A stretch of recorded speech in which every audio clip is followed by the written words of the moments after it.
Dans quelques semaines, la France va commémorer le centenaire de la fin de la Première Guerre mondiale, un conflit qui a durablement transformé la façon de mener les combats. En 14-18, par exemple, l'armée française s'est appuyée pour la première fois sur des soldats un peu particuliers, des chiens de guerre qui ont aujourd'hui plus que jamais une place à part, des militaires à quatre pattes devenus indispensables à certaines missions, comme nous le montre ce reportage d'Olivier Santiki et Éric Boucher.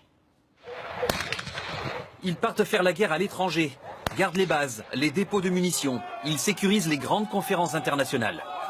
Les chiens de l'armée française sont des militaires à part entière, avec matricule, séances sportives et même un championnat interne.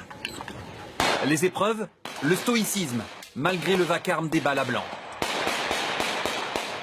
L'intervention saisissante lorsque le fauve plante ses crocs à une vitesse de 30 km/h.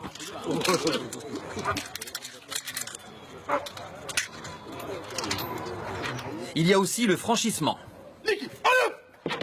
Une performance à 1,80 m qui déclenche admiration et encore, peut mieux faire. Un chien, ça peut, en ce qu'on appelle de l'escalade, là, contre une paroi comme ça peut sauter à 3 mètres de haut, 3 mètres, 3,50 m. Chaque équipe cynotechnique s'est entraînée pendant une année pour ce rendez-vous. 128 binômes en symbiose, dans des disciplines de plus en plus spectaculaires.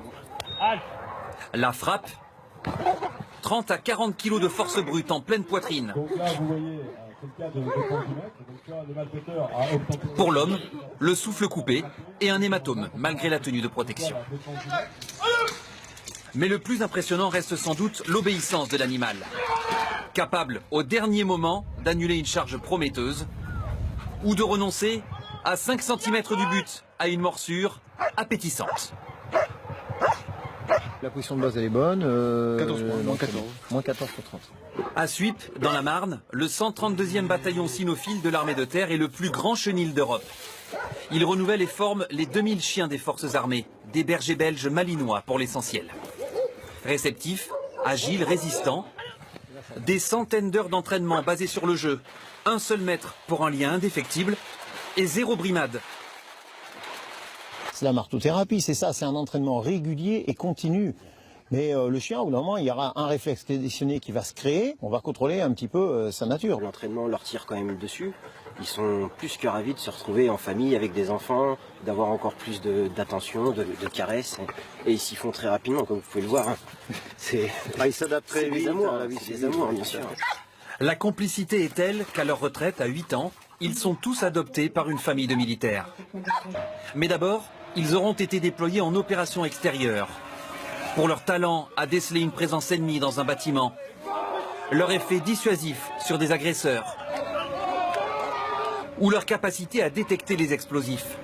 Une autre grande spécialité autorisée par leur flair prodigieux, 40 fois celui d'un humain. Une fois que le chien est lâché, on ne sait pas s'il reviendra, tout simplement parce qu'il peut mourir, hein, comme tout soldat. Après, il faut faire le deuil et repartir. Et ça fait partie de la vie. Dernière perte au combat en date, celle de Fitas en 2011 en Afghanistan. Le Malinois avait reçu la médaille d'or de la défense nationale pour avoir déjoué une embuscade de talibans, enduré 4 mois de captivité et de mauvais traitements, avant de s'évader puis de rejoindre les rangs français.